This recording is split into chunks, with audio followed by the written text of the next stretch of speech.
Hi everyone, Tristan Tomasino, and welcome to this week's Weekly Market Pulse, the first for the new financial year.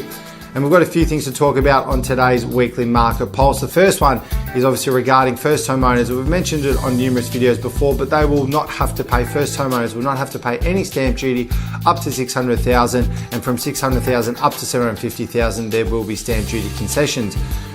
Moving on from there, and investors now have significant changes to stamp duty. There won't be as many savings as they've had in the past, so there will be things that they will need to note if they are looking to buy an investment property. They've just got their group certificate and thought we need to buy an investment property in regards to negative gearing.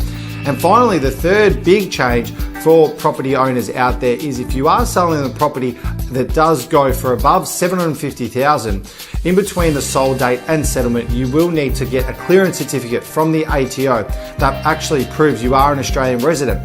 Now, with the Melbourne median price sitting at $840,500 compared to $380,000 in 2007, it's safe to say that most homeowners out there will need to prove that they are an Australian resident and get that certificate after they do sell. Moving forward from there, and a few quick tips with what we're thinking we will see with over the next 6 months coming to the end of 2017. The first one is, at the moment on any given Saturday, we're seeing anywhere from 0.9 average bidders up to 2.84 average bidders as of last Saturday. Now, why am I bringing this up? It's very, very straightforward. If you are going to market, ask your agent, ask your auctioneer. If they are experienced, they should know which weekends are the best weekends to sell.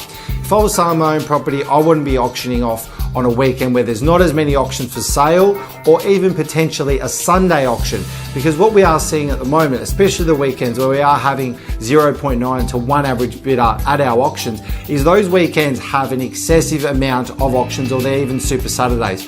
So buyers need to choose which auction they're actually going to go and attend. Compared to some weekends, especially around public holidays and school holidays, where there aren't as many auctions, buyers have the time to go to every auction at 11, 11:30, 12:30, 1:30, etc. throughout the day. So what we're finding is a lot more people are turning up, and thus we have more bidders.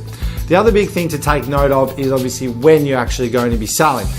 If it was me, I would be selling in August or early September versus the traditional mad spring rush in October or November, where, as I just mentioned, you've got a lot more properties to compete with.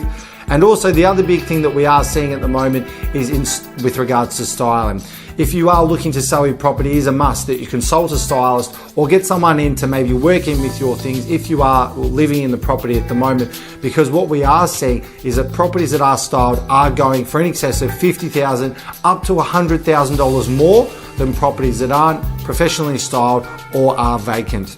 Finally, my big tip for the rest of the 2017 year, and obviously the next financial year, is that social media will become very, very significant in the market in terms of overtaking realestate.com to a certain extent with properties being advertised.